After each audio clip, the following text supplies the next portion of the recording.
de jeûne. Un jeûne trimestriel de une semaine qui a jeûné. Nous sommes au deuxième jour. Gloire à Jésus. Permettez-moi avant d'aller et de faire quoi que ce soit, de tout simplement lire ce passage biblique du jeûne. Isaïe 54, verset 2. Je lis la parole de Dieu. Élargis l'espace de ta tente. Qu'on déploie les couvertures de ta demeure. Ne retiens pas. Allonge tes cordages et affermis tes pieds. Allonge tes cordages et affermis tes pieds.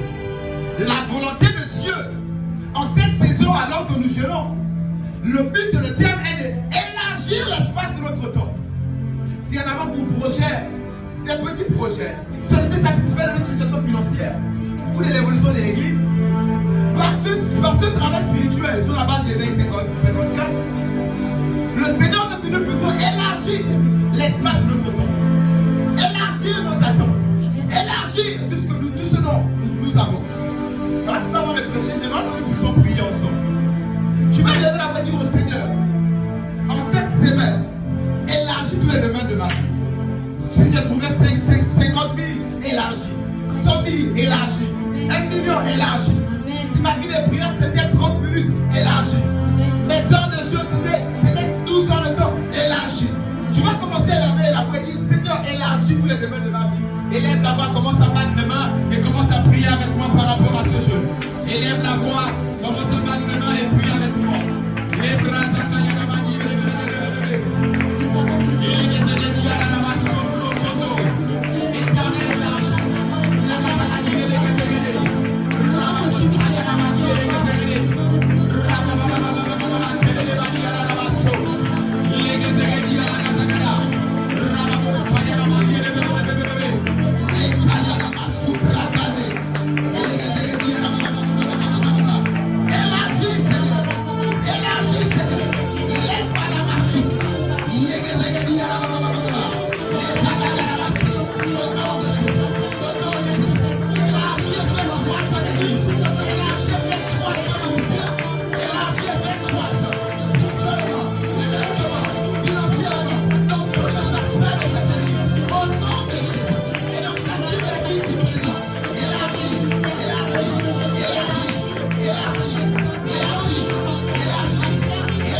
à acclamer Jésus.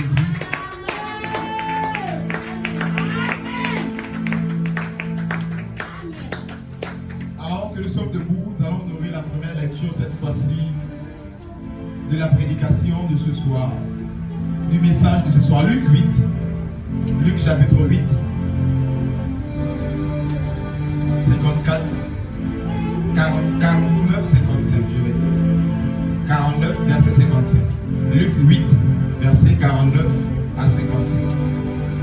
Luc chapitre 8, verset 49 à 55. Comme il parlait encore, survint de chez le chef de la synagogue quelqu'un disant, ta fille est morte, n'importune pas le maître. Mais Jésus, ayant entendu cela, dit au chef de la synagogue, ne crains pas, crois seulement et elle sera sauvée. Lorsqu'il fut arrivé à la maison, il ne permit à personne d'entrer avec lui, si ce n'est Pierre, à Jean et à Jacques, et au père et à la mère de l'enfant. Tous pleuraient et se lamentaient sur elle. Alors Jésus dit, ne pleurez pas, elle n'est pas morte, mais elle dort. Et il se moquait de lui, sachant qu'elle était morte. Mais il la saisit par la main et dit, d'une voix forte, enfant, lève-toi. Et son esprit revint en elle, et à l'instant elle se leva. Et Jésus ordonna qu'on lui donne à manger. Amen. Alléluia, que la parole de soit bénie à Seigneur. Nous acclamons la parole de Dieu.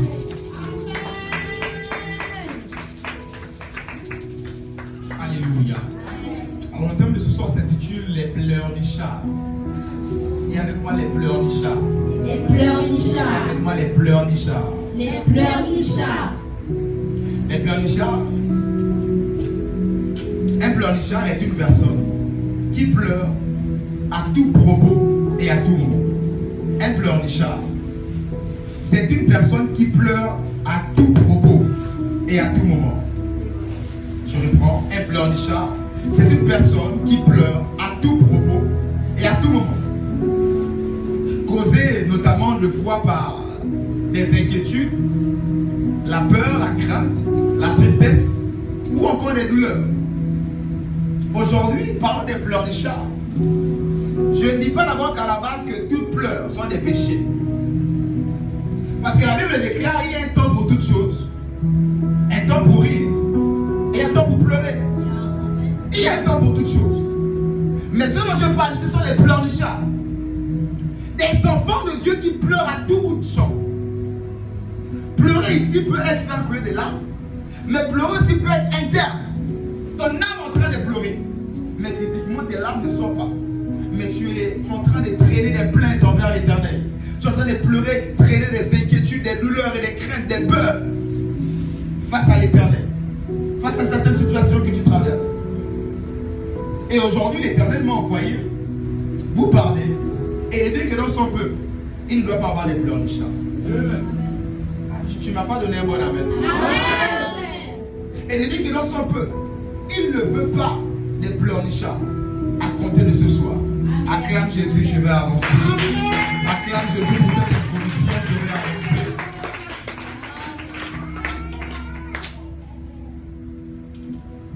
Le verset déclare que nous avons lu. Ici, c'est Jésus qui s'apprête à aller ressusciter une personne. Il a perdu un peu de temps avec la femme à la perte des sangs, alors qu'il marchait. Mais cette femme est venue comme ça lui perdre quelques heures, quelques minutes, un bon moment, en train de parler, de chercher qui m'a touché, qui est ceci, prier pour elle, etc. et la libérer. Pendant ce court temps où depuis on attendait Jésus dans cette maison pour prier pour cet enfant, bien aimé, ce dernier ou encore cette dernière est décédée. Et Jésus appelle, il se révèle la femme à la perte des sangs, qu'il veut regagner la route pour suivre le monsieur. La Bible déclare que des personnes sortent de la synagogue et disent: ton enfant est mort. N'importune plus le mettre. La personne, l'enfant, est déjà décédé. Jésus dit: l'enfant vivra. Jésus dit, je vais lire au verset 50, mais Jésus ayant entendu cela dit au chef de la synagogue: ne crains pas, crois seulement, elle sera sauvée. Verset 51, lorsqu'il fut arrivé à la maison, il ne permit à personne d'entrer avec lui, si ce n'est Pierre, Jean et Jacques, au père et à la mère de l'enfant. Pourquoi Jésus n'a pas permis que des personnes rentrent avec lui dans cette pièce? Pourquoi Jésus arrive, le verset 52 nous dit: tous pleuraient et se lamentaient sur elle. Alors Jésus dit: ne pleurez pas, elle n'est pas morte, mais elle dort. Jésus vient trouver des personnes autour du cadavre qui sont en train de pleurer, qui sont en train de se lamenter. Les larmes sont en train de couler, et physiquement, elle en a. Qu'est-ce que Jésus fait? Il met tous les pleureuses dehors. Il met tous les pleureurs dehors. Et il rentre seulement qu'avec Pierre, Jean et Jacques. Le père et la mère. Le père ne pleurait plus. La mère, on l'a calmé. Laissez-moi vous dire, s'il y avait des pleurnichards dans cette pièce, Jésus ne veut pas ressusciter cette dernière. Amen. Plusieurs personnes empêchent la résurrection de plusieurs secteurs de leur vie. Parce que ce sont des pleurnichards dans la vie. La Bible déclare que ton rédempteur se lèvera le dernier. Certes, l'enfant est décédé, les gens viennent pour pleurer. Mais celui qui viendra le dernier viendra pour ressusciter cet enfant. Et soit l'Éternel vient parler à son peuple et de lui dire: arrête de pleurer. L'Éternel vient dire à quelqu'un: arrête de pleurer. Arrête d'être un pleurnichard à tout bout de champ. Petit moment de difficulté, tu pleures. Petite douleur, tu pleures. Petite impasse, tu pleures. Tes pleurs bloquent le miracle. Tes pleurs bloquent le surnaturel. Si tu as compris, acclame Jésus pour cela.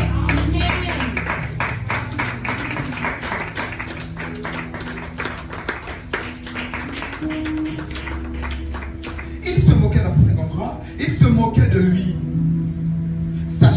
était morte. Mais il l'a saisie par la main et dit d'une voix forte, enfant, lève-toi. Et son esprit revint en elle. Et à l'instant, elle se leva. Et Jésus ordonna qu'on lui donne à manger. Et les parents de la jeune fille furent dans l'étonnement. Et il recommanda de ne dire à personne ce qui était arrivé. Remarquez que Jésus a dit à tout le monde de sortir de la pièce. Ce soir, Jésus vient te dire, arrête de pleurer. Le fait de pleurer sur ta propre vie, sur ton propre sort, tu empêches le miracle. Tu empêches l'exaucement. Tu empêches que Dieu puisse opérer un miracle. Ce soir, l'Éternel est venu parler à quelqu'un qui était pleurnicheur d'arrêter. Et avec moi, j'arrête. J'arrête. Et avec moi, j'arrête. J'arrête. Acclame Jésus pour cela, je vais avancer.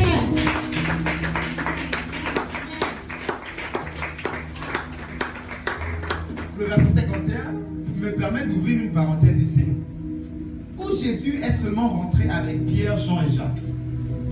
Je me suis posé la question, il n'avait pas 3 disciples. Il avait 12 disciples. Pourquoi il part avec 3 personnes? Pourquoi il part seulement avec 3 de ses disciples? Il y a avec moi discrimination. Discrimination. Il y a avec moi discrimination. Discrimination. Plusieurs personnes, ils sont frustrés. Pourquoi Daddy ne me tend pas la main, mais il tend la main au diable? Pourquoi Daddy ne me fait pas un câlin ou encore n'est pas chaleureux envers moi, mais il est chaleureux envers certaines personnes à l'église? Il y a avec moi discrimination. Discrimination. Il en est ainsi depuis la nuit des temps. Le problème n'est pas une affaire d'affection, d'amour. Mais il te faut savoir, même si vous êtes 1000 et que vous tous, les 1000, vous suivez Jésus, vous dormez avec lui, il y a toujours une classe de personnes avec qui Jésus peut aller à la montagne comme à la transfiguration. C'était encore les mêmes personnes. Et ici encore pour la résurrection, les mêmes personnes. Les 9 autres devaient ici se plaindre et dire pourquoi. Tu dois choisir les 12. Pourquoi tu ne nous prends pas nous tous, mais tu prends seulement un petit groupe? Pourquoi tu ne prends pas nous tous, mais tu prends les mêmes 3 personnes? Tu ne varies même pas. Pourquoi? Et avec moi, on n'est pas pareil. On n'est pas pareil. Et avec moi, nous ne sommes pas pareils.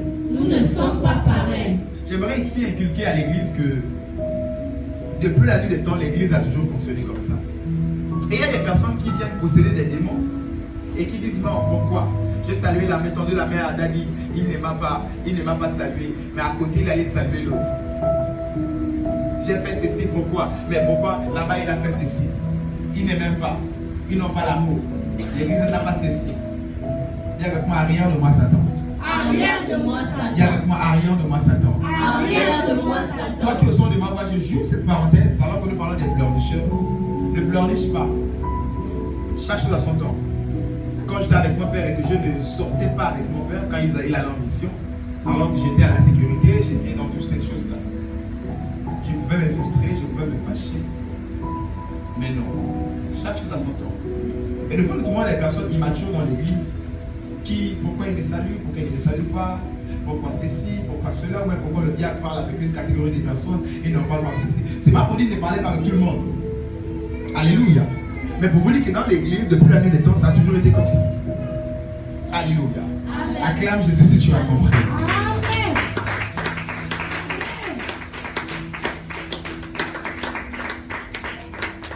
Nuance oblige. Jean chapitre 1, verset 35. Jean chapitre 1, chapitre 11, verset 35. Les brazou kayadamande kelegezegede. Jean chapitre 11, verset 35. Jésus pleura. Alléluia.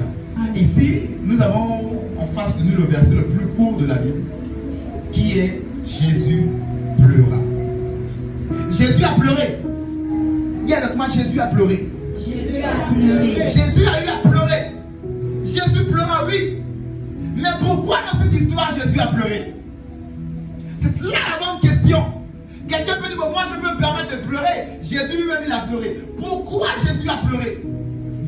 La Bible déclare, je paraphrase à cause du temps que nous est parti, c'est l'affaire de Lazare qui est mort. Où on l'appelle aussi depuis, il a perdu du temps. Volontairement. Lazare est décédé, il vient 4 jours après. 4 jours déjà il est enterré. Et quand il arrive, déjà Marthe s'est plaint. Je suis là depuis, il ne veut pas mourir. Il arrive, il va vivre. Tout le monde se moque de lui. Et Jésus a pleuré. Et quand il pleure, la phrase qui suit, on dit que regardez à quel point il aimait Lazare.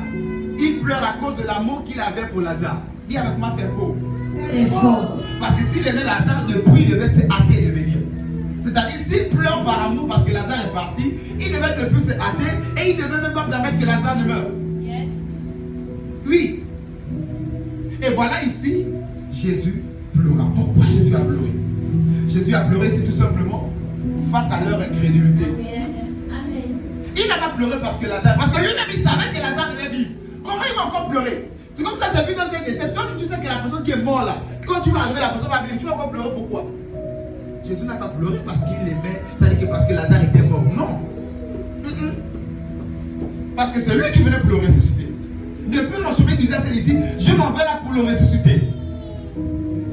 Alors pourquoi Jésus a pleuré? C'est tout simplement face à l'incrédulité de Marthe, de Marie, de toute sa famille qui était là, de tout le monde qui était là. Leur incrédulité a fait pleurer Jésus. Et voilà pourquoi il pouvait dire ici, jusqu'à quand je devais être avec vous? Jusqu'à quand je serai avec vous?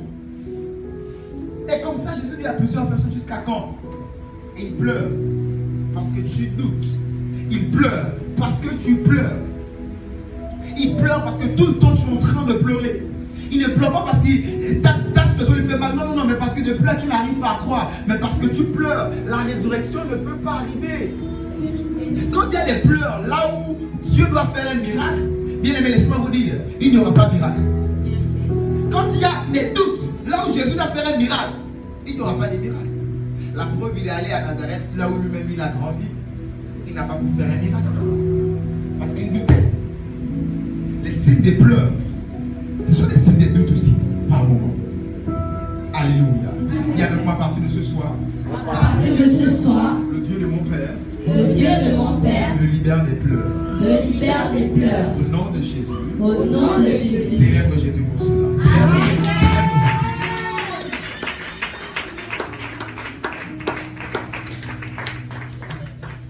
Alléluia. Amen. Gloire à Jésus. J'aimerais essayer de créer des nuances en disant à quelqu'un qu'il y a des larmes qu'on appelle les larmes du parcours. Dis avec moi les larmes du parcours. Les larmes du parcours. Il y a des larmes qu'on appelle les larmes du parcours. C'est-à-dire dans le parcours, tu as eu à comme ça beaucoup dépenser des énergies.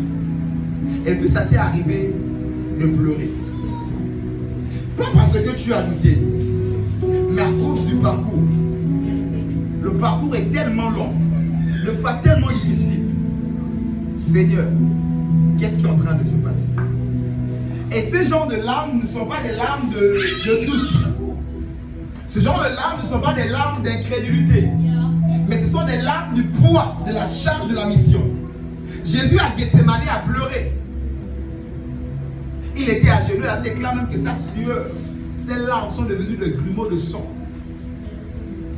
Parce que c'était les larmes du parcours qu'il s'apprêtait à vivre. Et qu'il a même déjà commencé à vivre. Alléluia. Ces larmes sont à distinguer des pleurs du chat. Jésus a pleuré que 2 fois, si je ne me trompe pas, sur 33 ans. Lazare et à Gethsemane, c'est-à-dire là où il était à genoux et il priait, et puis sa sueur et même ses larmes ont été ici transformées en sang. Et toi, combien de fois, par rapport à des situations compliquées, l'Éternel te dit ce soir, tu dois être libéré de cette pandémie de pleurnichards. À partir de ce soir, tu ne seras plus compté parmi les pleurnichards au nom de Jésus. À partir de ce soir, tu ne seras plus pleurnichard au nom de Jésus. À partir de ce soir, ton partenaire, ta famille ne sera plus jamais des pleurnichards au nom de Jésus. Alléluia. Alléluia. Est-ce que tu peux acclamer Jésus pour cette bonne nouvelle?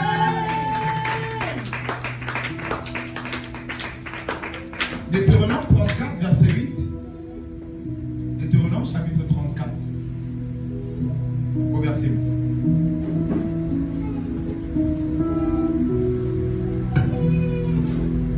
Deutéronome 34, verset 8.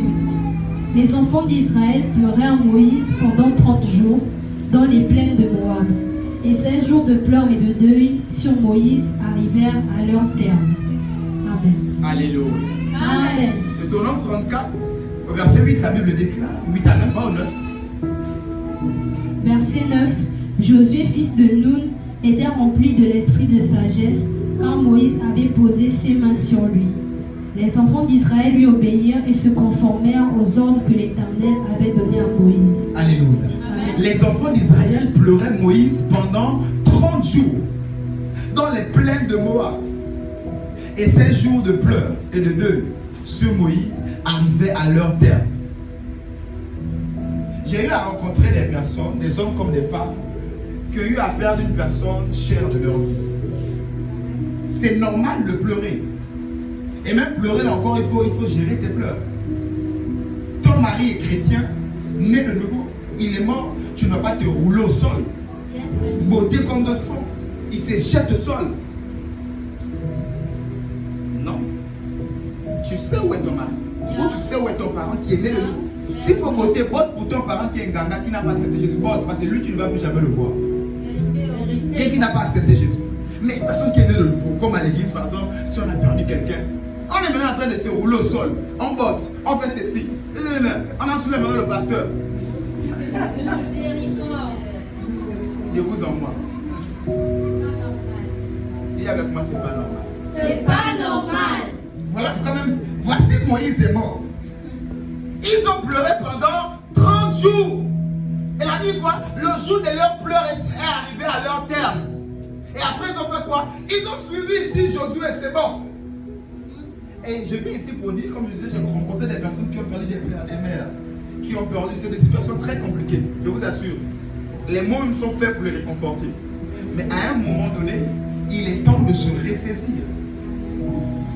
Parce que continuer à pleurer 2 ans, 3 ans, 4 ans, 5 ans, 10 ans, ton mari va tout mettre. Finalement, les temps de pleurs doivent arriver à leur terme. Sinon, ça finit par être des pleurnichards. Lorsque les temps de pleurs n'arrivent pas à terme, tu deviens pleurnichard. Des fois, ça peut t'arriver 10 ans après, 5 ans après, tu as réconcilié aux parents qui est parti. Voilà. Et ce n'est plus 5 ans après, tu pleures encore comme si c'était le premier jour. Dis avec moi, ce n'est pas normal. Ce n'est pas normal. À un moment donné, face même à des telles choses, il faut apprendre à être mature. Tout le monde passera par là. Même moi qui vous parle. Tout le monde passera. Donc, par maturité, tu sais que ça doit arriver. Souvent, ça n'a pas arrivé avant son temps. Mais ça doit arriver. Et quand tu vois que le temps de quelqu'un est presque arrivé, ça doit arriver. Tu ne dois plus pleurer comme si c'était un bébé de 15 ans qui est parti. Alléluia. Amen. Voilà pourquoi je prends ce texte pour dire à quelqu'un, pleurer un parent, oui. Il faut faire le deuil de cela, oui. Mais derrière, il te faut te ressaisir. Le temps des pleurs doit arriver à son terme. Pour Moïse, c'était 30 jours. Pour toi, ça peut arriver 3 mois, je ne sais pas combien de mois. Mais à un moment donné, il faudrait que ça commence à baisser. Et avec moi, je grandis. Je grandis. Et à partir de ce soir, À partir de ce je ne soir, suis plus pleurnicheur. je ne suis plus pleurnicheur. Au nom de Jésus-Christ, Au nom de est-ce Jésus. que tu peux célébrer Jésus pour cela? Amen.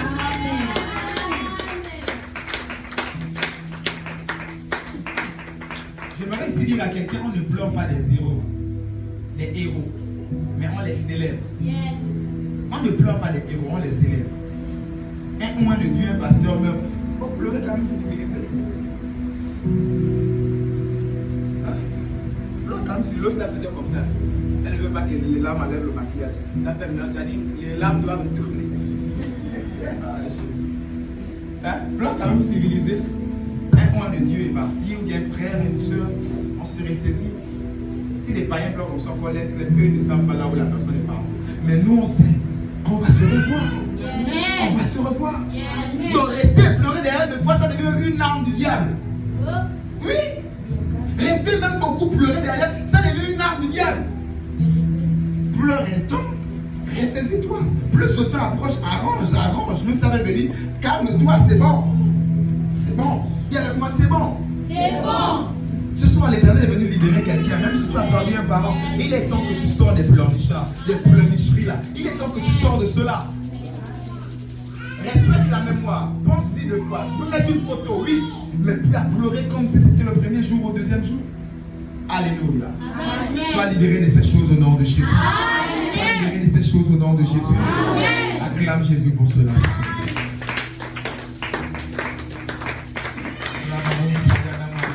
Dis avec moi, on célèbre les héros. On célèbre les héros. Alléluia. Une personne qui est morte en Christ est héros. Il meurt en tant que héros. Et on le célèbre. On peut danser. Parce qu'il a gagné. Nous, on est encore dans une course que lui, il a terminé. Hein. Nous, encore, on essaie de peut-être demain, là, quelqu'un peut abandonner. Et dit que Jésus, lui, il a gagné la course. La course est terminée pour lui. Il est dans la félicité, dans le repos. Il a cru en Jésus. Donc, on ne va pas commencer à faire comme ça. Oui, peut-être c'est dans 10 ans, donc 10 ans, on ne va pas se voir quand même. Voilà, ou sinon 20 ans. Oui, il y a ce truc-là, on peut pleurer, se souvenir, mais après, on se ressaisit. Et avec moi, on se ressaisit. On se ressaisit. Et avec moi, je me ressaisis. Je me ressaisis. Au nom de Jésus-Christ. Au nom de Jésus-Christ. Amen. Amen. Acclame Jésus, nous avançons. Célèbre Jésus, nous avançons. Acte 9, 36 à 42. Acte 9, 36 à 42. Acte chapitre 9, versets 36 à 42. Il y avait à Jopé parmi les disciples une femme nommée Tabitha, ce qui signifie Dorcas. Elle faisait beaucoup de bonnes œuvres et d'aumônes. Elle tomba malade en ce temps-là et mourut. Après l'avoir lavée, on la déposa dans une chambre haute. Comme l'île est près de Jopé, les disciples ayant appris que Pierre s'y trouvait, envoyèrent 2 hommes vers lui pour le prier de venir chez eux sans tarder. Pierre se leva et partit avec ses hommes. Lorsqu'il fut arrivé, on le conduisit dans la chambre haute. Toutes les veuves l'entourèrent en pleurant et lui montrèrent les tuniques et les vêtements que faisait Dorcas pendant qu'elle était avec elle. Pierre fit sortir tout le monde et se mit à genoux et pria. Puis se tournant vers le corps, il dit « Tabitha, lève-toi ». Elle ouvrit les yeux et ayant vu Pierre, elle s'assit. Il lui donna la main et la fit lever.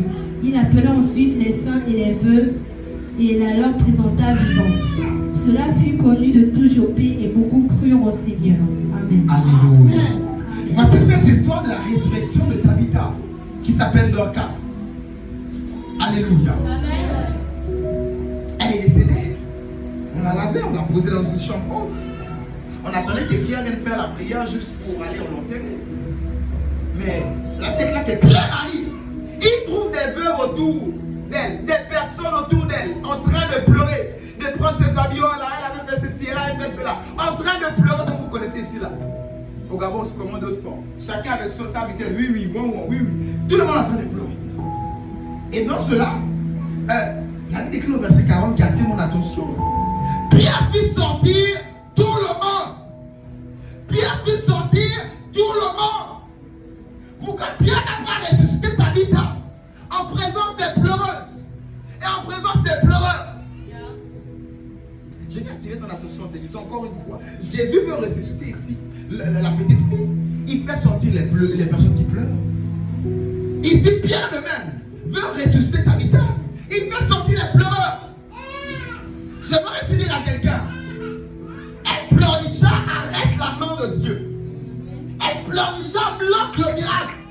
Elle pleurnicha, oui, arrête la résurrection. Tu pleures sur ton cas tellement. Tu es en train de pleurer par rapport à cette situation. Tu es en train de pleurer par rapport à ce que tu traverses. En pleurant, Dieu ne peut pas venir résoudre la solution, résoudre le problème. Dieu ne peut pas apporter comme ça la solution aussi longtemps qu'il y a des pleurs. Le miracle de la résurrection ne peut pas s'opérer lorsqu'il y a des pleurs. Parce que témoigner à Jésus lui-même, Pierre aussi de même. 2 résurrections. C'est pas la même année. C'est pas la même période. L'église évoluait déjà. Mais il fait la même chose. Comme pour nous dire ici, quand il y a des pleurs, tu pleures pour ce dessin. Tu pleures pour cette situation. Tu pleures pour la douleur que tu as, pour la tristesse que tu ressens, la peur et les inquiétudes que tu as par rapport à ta vie, par rapport à tout ce que tu peux traverser. Tu pleures pour que ça dit, la chose pour laquelle tu pleures là, Dieu peut pas opérer un miracle sur ça aussi longtemps qu'il y a des pleurs. Je veux travailler, je veux me marier, je veux enfanter. Je ne sais pas ce que tu attends. Mais aussi longtemps que par rapport à ce sujet, tu pleures, Dieu ne peut rien faire. Voilà pourquoi il a dit arrêtez, sortez les pleureuses. Et l'autre côté, Jésus même était encore avec Pierre, Jean et Jacques. Mais eux, ils ne pleuraient pas. S'ils pleuraient, il devait les chasser. S'ils pleuraient, il devait les chasser.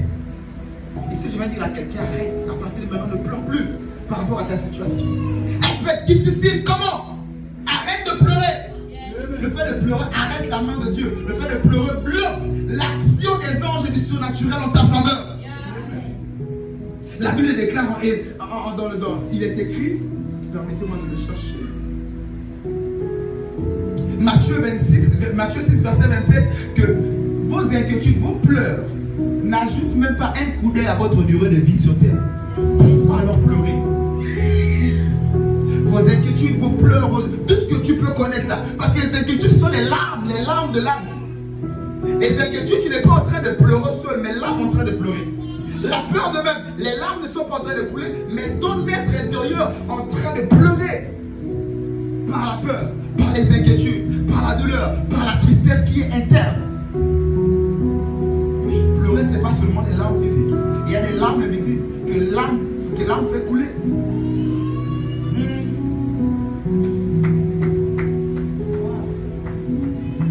Voilà pourquoi je vais dire à quelqu'un, tes pleurs n'arrangent rien. Au contraire, ça détruit tout. Tes pleurs n'arrangent rien. Au contraire, ça fait quoi? Ça détruit tout. Tes pleurs ajoutent-ils un jour à ta durée de vie sur terre, même un coup d'œil? Jésus a dit non. Alors, il dit, pourquoi donc vous pleurez? Matthieu 6, verset 27. Pourquoi donc alors vous pleurez? Pourquoi donc alors vous vous inquiétez? Pourquoi donc alors vous souffrez? Pourquoi donc alors? Et vous remarquez que c'est une stratégie du diable, afin d'empêcher le miracle dans ta vie, afin d'empêcher le surnaturel dans ta vie, afin d'empêcher le doigt de Dieu en action dans ta vie. Parce que quand tu pleures, Dieu est statue. Et le diable dit encore, tu as vu, Dieu est mauvais, Dieu ne vient pas. Mais dis avec moi, Dieu est un Dieu de principe. Dieu est un Dieu de principe. Dis-le mieux, Dieu est un Dieu de principe. Dieu est un Dieu de principe. Pour que Dieu puisse bouger, il faut que toi tu ne pleures pas. Pour que Dieu puisse se mettre en action, il faut que toi tu ne pleures pas. Que ta confiance soit entièrement sur lui. Il faut que tu ne pleures pas. Parce que cette merveilleuse histoire où Israël était attaqué par une grande armée, jusqu'à la veille des attaques, Samuel vient dire, restez calme, Dieu va faire. Restez calme, Dieu va faire. Israël sur le coup n'avait même pas préparé l'armée. Que l'armée adverse était en train de venir. La Bible déclare, sinon ta Bible déclare, Dieu a envoyé un ange qui a tué plus de 85 000 soldats. Un seul ange. Amen. Ils n'ont pas pleuré. Ils n'ont pas tremblé. Le prophète a dit, aucun malheur ne va vous arriver. L'Éternel a dit, aucun malheur ne t'arrivera. L'Éternel a dit, la stérile enfantera cette fois. L'Éternel a dit, il ne faut pas que l'homme et la femme soient seuls. L'Éternel a dit, tu mangeras la chair de ton front. L'Éternel a dit, pose-toi là et ne pleure pas. Reste stable et ne pleure pas. L'heure de l'argent est à lui. Il y a les projets de paix dans les malheurs. Christ s'est fait pauvre afin que nous soyons enrichis. Restons là. Restons quoi? Là. En restant à ce niveau, bien aimé, c'est là où Dieu peut travailler. Mais si nous devons le changer de côté et dire, il n'y a pas, je n'ai pas, Dieu est mauvais, et tu commences à pleurer, jusqu'à quand? Ça va finir quand? Pourquoi jamais? Jamais moi, toujours les autres, mais pourquoi pas moi? Etc. Et tu es en train de faire couler les larmes. Dieu ne peut rien faire. Il va te regarder te noyer. C'est juste. Et il faut croire. Ce soir, en réalité, parlant des pleurs, l'Éternel veut augmenter la foi de quelqu'un. C'est comme une balance. Plus la foi est grande, moins tu pleures. Madame, je ne sais pas qui j'ai oublié son prénom, Ivoirienne Ouattara, si je ne me trompe pas. On a dit que son mari est mort. Elle a dit non, elle n'a pas pleuré. D'autres pouvaient commencer à pleurer. Mais elle a dit non. Elle est allée, elle a ouvert la chambre froide, réveille qu'il s'élève tout glacé. Elle n'a pas pleuré. dépend de la position que tu te permets de prendre face à ce que tu traverses. L'autre dit ne pleure pas et l'autre dit pleure. Et vous allez voir la même parole, le même Père, les mêmes prières, la même onction qui est donnée à deux personnes. Mais parce que l'autre a décidé de pleurer, l'onction là reste et l'onction même pas. L'ange qui vient pour te donner, il commence à partir parce qu'il ne te trouve pas en position de foi, mais en position de pleurs, de lamentation, d'inquiétude, de tremblote et de douleur. Dis avec moi à partir de ce soir. J'arrête de pleurer. J'arrête de pleurer. Au nom de Jésus-Christ. Est-ce que tu peux célébrer Jésus pour cette bonne nouvelle? Est-ce que tu peux bien célébrer Jésus pour cette bonne nouvelle? Alléluia. Alléluia. Verset 42. Et cela fut connu de tout Jopé. Et beaucoup crurent au Seigneur Jésus-Christ. Tu veux que plusieurs croient en ton Dieu? Tu veux que plusieurs croient au Dieu que tu sers? Arrête de pleurer. Tu veux que plusieurs croient en ton Dieu? Arrête de te lamenter sur ta situation. Quand les pleureuses sont parties, elle est revenue à la vie. Le mariage est arrivé, le travail est arrivé, elle est revenue, la bénédiction est revenue à la vie. Et la déclare que cette bénédiction a été connue de tout Jopé et de tous les pays aux alentours. C'est impacté. Je veux dire à quelqu'un, tu veux impacter, commence d'abord par arrêter de pleurer. Tu veux recevoir cette résurrection qui t'ont attendu. Arrête d'abord de pleurer. Ah, tu m'as pas donné un mot la main.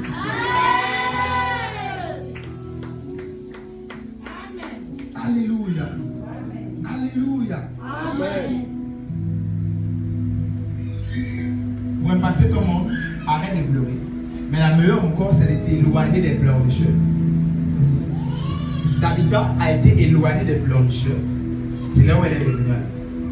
Aussi longtemps qu'il y avait les pleureuses autour d'elle, elle ne devait jamais revenir à la vie. C'est comme ça que plusieurs personnes, ils ont des relations ou des amitiés, des personnes avec qui ils marchent, qui se lamentent et se plaignent tout le temps. Oh, le français est dur, les maths sont durs, oh non, non, la vie est dure, oh non, non, le travail là, le commerce là, oh voisin, vraiment, c'est dur. À force de parler de la sorte, de pleurer, de te lamenter sur la situation, mais il n'y aura pas de miracle. Ou encore, à force d'être avec des personnes qui sont négatives, qui se plaignent, toi-même tu seras impacté. Donc à partir d'aujourd'hui, l'Éternel dit à quelqu'un ici, arrête d'être avec des amis qui se plaignent. Arrête d'être avec des collègues qui se plaignent. Même si c'est ton parent. S'il se plaint tous les jours, il pleure tous les jours, arrête d'être avec ce dernier. Parce que ce dernier finira par te contaminer. Les mauvaises compagnies courant les bonnes mœurs selon les Écritures. Aujourd'hui, l'Éternel dit à quelqu'un, ne marche pas avec les pleurnicheurs. Les pleurnicheurs vont te tirer vers le bas. Les pleurnicheurs vont te bloquer, te tirer vers le bas. Ils vont un peu travailler, ils sont fatigués, c'est difficile, toujours en train de pleurer, soit dans l'âme ou bien physiquement, toujours en train de pleurer. Les pleurnicheurs attirent des ondes de basse fréquence sur eux. Les pleurnicheurs attirent des ondes de basse fréquence sur eux. Même quand tu n'as pas, comporte-toi comme celui qui a, tu verras que la chose viendra à toi. Ce soir, l'Éternel parle à quelqu'un, sors de la classe des pleurnicheurs. Quand tu pleures, tu bloques ton miracle. Quand tu pleures pour ton travail, tu bloques le travail. Quand tu pleures pour ton enfantement, tu bloques l'enfantement. Quand tu pleures pour ta situation, tu es en train de bloquer cette situation. Et avec moi à partir de ce soir. À partir de ce soir, Je ne pleurerai plus. je ne pleurerai plus. Plus jamais. Plus jamais. Je décide de marcher dans la foi, dans l'assurance en Jésus-Christ. Est-ce que tu peux célébrer pour cette déclaration? Tu peux célébrer Jésus très fort pour cela. Est-ce que tu peux très bien célébrer Jésus pour cela? Alléluia. Voici cette belle histoire dans Exode 14, verset 13. Exode 14, 13. Cette histoire ici du peuple d'Israël qui est sorti d'Égypte. À peine sorti, la Bible déclare qu'ils sont face à la mer Rouge. Il n'y a pas de chemin. Exode 14. Mais derrière, ils entendent le bruit des chars. Ils entendent le bruit des Égyptiens qui sont en train de venir. Il n'y a pas de route. On va mourir là. Et c'était ça leur phrase. Moïse, tu nous as amenés dans le désert pour nous tuer. Fallait nous laisser encore en Égypte. Mais c'est pour là, regarde où ils sont en train de venir. C'est pour nous tuer. Et ils ont commencé à s'inquiéter, à se lamenter, à pleurer, à crier. Et qu'est-ce que Moïse a dit? Moïse a dit, arrêtez de pleurer. Calmez-vous.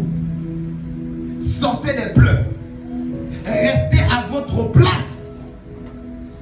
Car les Égyptiens que vous voyez maintenant, vous ne les verrez plus jamais. Exode 14, 13. Ici, pour dire à quelqu'un, remarquez la formule et l'ordre chronologique des choses. Les Égyptiens arrivent. Dieu dit, ne panique pas. Lorsque tu ne paniqueras pas, ces Égyptiens, tu ne les verras plus jamais. Mais si tu prends la décision de paniquer, tu les verras toujours. Amen. Tu prends la décision de pleurer, tu auras toujours cette douleur. Tu prends la décision de ne pas pleurer, de ne pas te plaindre, tu ne verras plus jamais cette douleur. Amen. Et tu as dit à quelqu'un de ne plus pleurer.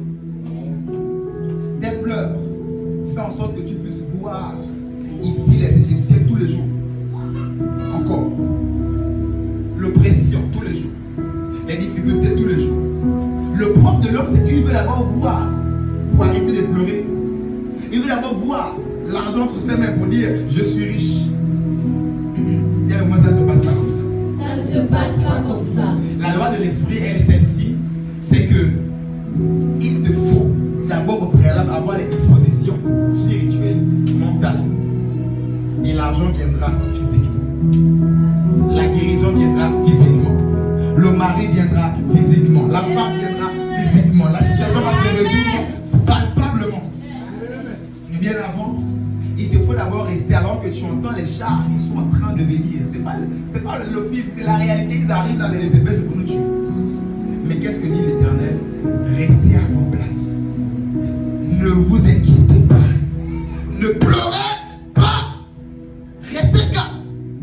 Faisons confiance à Dieu. Car les Égyptiens que nous voyons aujourd'hui, nous n'allons plus jamais les voir. Et c'est voilà pourquoi l'Éternel m'a envoyé ce soir pour te dire, la saison pour laquelle tu pleurais là ne pleure plus. Amen. La douleur là, tu ne l'auras plus jamais. Amen. Le manquement là, tu ne l'auras plus jamais.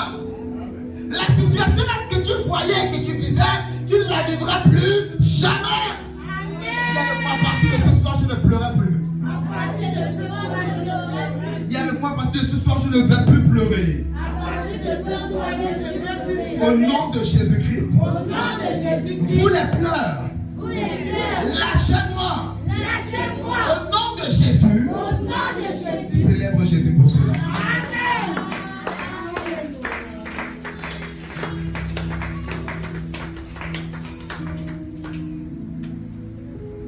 Alléluia. Pour ne plus les voir, il te faut rester à ta place. Pour ne plus voir ces Égyptiens, il te faut ne plus t'inquiéter. Pour ne plus les voir, il te faut arrêter de pleurer.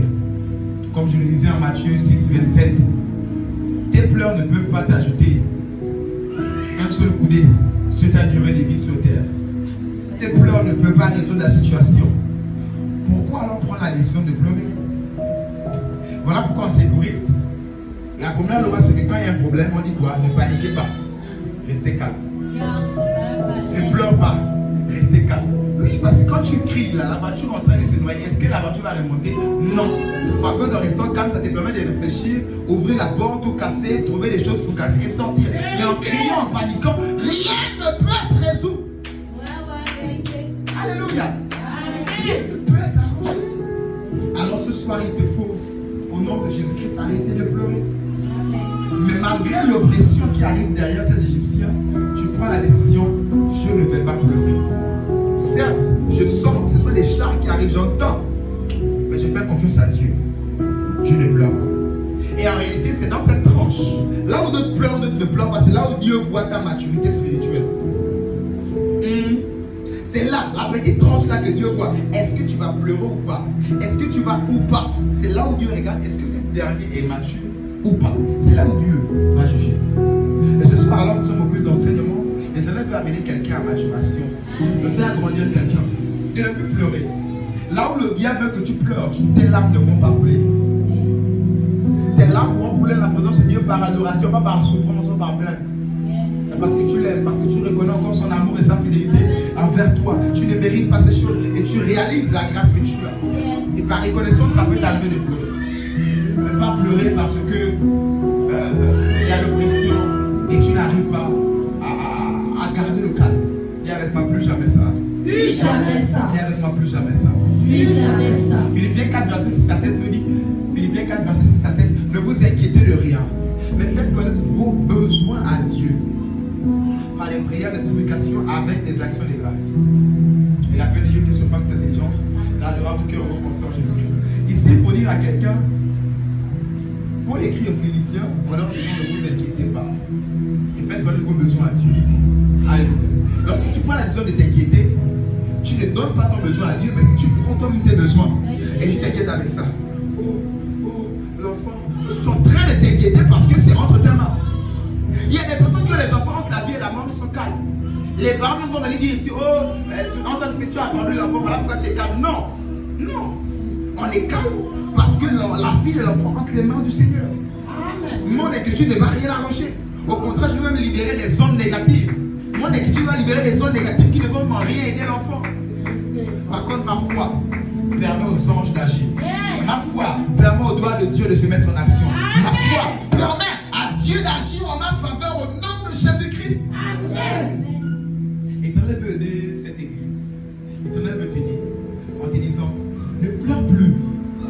Arrête de pleurer pour cette situation. Toi qui es son de ma voix, ne pleure plus pour cette situation. Mais reste calme. Elle est réelle cette situation. De fois elle est douloureuse. De fois on sent vraiment l'oppression de la situation. Mais Seigneur, à qui nous dirais-je? C'est toi qui as les paroles de l'âme. Si tu m'as dit de rester calme et de rester à ma place, ces Égyptiens là je ne les verrai plus jamais. Je prends la décision de te suivre et de rester à ma place, de croire que c'est fait. Et avec moi c'est fait. C'est fait. Et avec moi c'est fait. C'est fait. C'est fait. C'est fait. Acclame Jésus pour cela. Amen.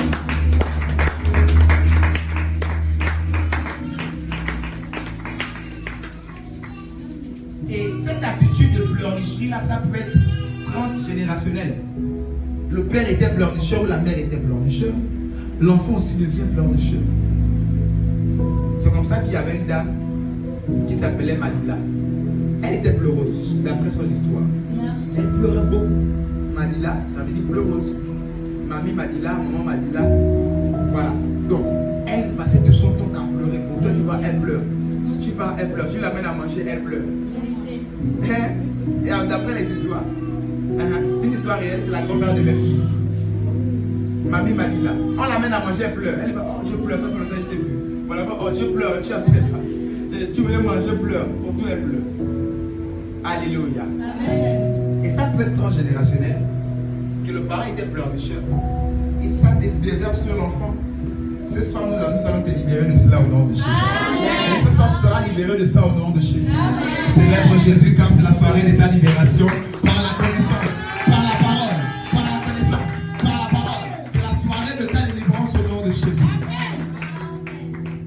Je vais terminer avec cette belle histoire d'un homme de Dieu qui est allé dans un village. Cette histoire m'a beaucoup fondé le cœur. L'Éternel lui dit, va dans ce village, fais une croisade, une campagne d'évangélisation à la place publique du village. Tu te tiens, tu mets un podium, tu rassembles les villageois et vous faites un grand séminaire, salut des âmes, opérer des miracles. Il arrive dans le village comme tout missionnaire. On part voir le chef du village, je suis pasteur tel, je suis arrivé pour ça. Les chefs du village et tout, le banja et le corps des gars lui ont dit non, on ne veut pas de Jésus ici. Ici on a nos choses. On ne veut pas, quand ta croisade ne va pas tenir, on ne veut pas. C'est nous qui tenons, c'est nous les sorciers de ce village. On ne veut pas ton affaire ici. Le pasteur a dit, ah, moi Dieu m'a dit de faire. Je vais le faire. Et il fait des portes à porte. Plusieurs personnes dans le village sont d'accord avec ce programme et ils veulent le faire. Dis avec moi le jour J. Le jour J. Le jour J, tout est prêt. Les chaises sont là. La place est pleine à craquer. Les gens sont là. Alléluia. Il sort de la maison, il fait sa prière. Il laisse madame et les enfants à la maison. On n'est pas attiré parce qu'il y avait déjà beaucoup de combats. Et ce sont dit le jour là, on va venir détruire. On va envoyer le feu. On va envoyer les flèches. Donc pour ne pas amener beaucoup de combats, il dit madame et les enfants restez à la maison. Je vais seul. Alléluia. Il prie, il laisse madame et les enfants. Il va à la place. Quand il arrive à la place, il monte souvent sur l'estrade. Devinez quoi, la pluie. Tous les villageois sont partis. Il est resté là, fâché. Les sorciers du village viennent, ils ont dit, on t'a dit que ça ne va pas tenir. C'est nous qui avons appelé la pluie. Il n'y aura pas de croisade ici, on ne veut pas de ton Jésus. Il était fâché comme Dieu. Tu es le Dieu du ciel. Comment les Nganga peuvent manipuler le ciel alors qu'on est là pour sauver les Américains, tout cela. Ils sont dans leur tradition. On venait pour les sauver. Pourquoi tu as permis cela? Le pasteur était fâché, comme un bon pasteur, hein? Bien fâché, mouillé avec sa veste. Il rentre à la maison. Fâché. Vous voyez les gens de pluie qui arrivent sous le soleil, là, tu es sur le haut. Et puis ça frappe vraiment. Et puis c'est quand les gens partent que la pluie s'arrête. Le programme est annulé. Il est mouillé, fâché, il rentre à la maison. Quand il arrive, il voit sa maison au loin. Déjà, les gens commencent à lui dire au village, ton Dieu est fort, hein? Ton Dieu est fort. Vraiment, parce que ton Dieu est fort, il dit, arrêtez-moi ça. Vous allez vous moquer de moi. Ton Dieu est fort, vraiment, parce que ton Dieu est fort. Les gens qui croient que ton Dieu est fort. Ah, il ne comprend pas. Il arrive à la maison, déjà au loin. Ah, il voit qu'il y a des problèmes sur sa maison. Quand il arrive, il voit que sa maison était en feu, avec madame et les enfants dedans, fermés. Et les villageois, la rivière est loin, tout est loin. Il n'y a pas les pompiers. Qui va sauver les enfants? Et les villageois sont là sous le soleil. Il y a une pluie qui sort de nulle part. La pluie sort de nulle part. La pluie a arrêté le feu et les enfants sont sortis sains et saufs.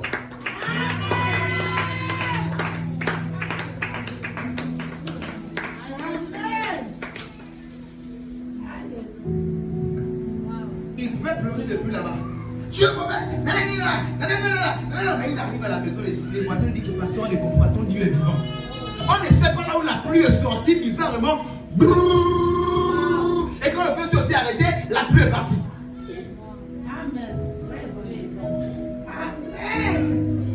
Et c'est exactement ce que je suis en train de dire. C'est comme ça que des fois tu dis, Seigneur, tu ne m'as pas donné ça. Il t'a donné quelque chose derrière que tu n'as certainement pas vu. Parce que tu n'es pas attentionné, tu ne prêtes pas attention à ce qu'il te donne. Tu ne fais que te plaindre, pleurer. Il t'a déjà donné quelque chose pour ta joie. Quelqu'un m'a dit, Seigneur, ça fait des années, je tourne sur le lit, je suis seul. Certainement, quelque part, il t'a donné quelqu'un qui peut te donner la joie. Il t'a donné quelque chose qui peut te donner la joie. Certainement, quelque part, il t'a donné quelque chose qui peut te donner la joie. Proportionnellement à ce mari ou à cet enfant que tu pleures, ou je ne sais pas qu'est-ce que tu cherches depuis là. Voici ce monsieur. Le programme a été annulé. Mais derrière, sa femme et ses enfants ont été sauvés par la même pluie qui a détruit. Mais cette pluie l'a arrangé. Ce que tu traverses en ce moment, certainement, a détruit quelque chose. Mais ça a arrangé quelque chose. Certainement, ça t'a fait mal. Mais certainement, ça t'a appris quelque chose dans la vie. Certainement, ça a fait ceci. Mais certainement, ça a aussi fait quelque chose comme cela pour t'aider à grandir, à comprendre, à être mature.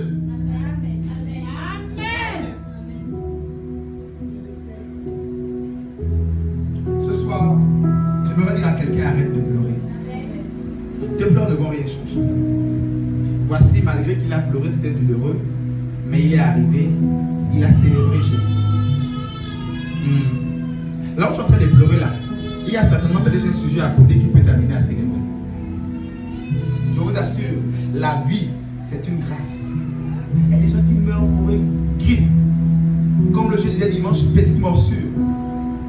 Pour tout et pour rien. Peut-être aujourd'hui, ton parent peut être malade, mais s'il est encore vivant, dis merci à Jésus. Il y a des personnes qui cherchaient à avoir cet âge-là.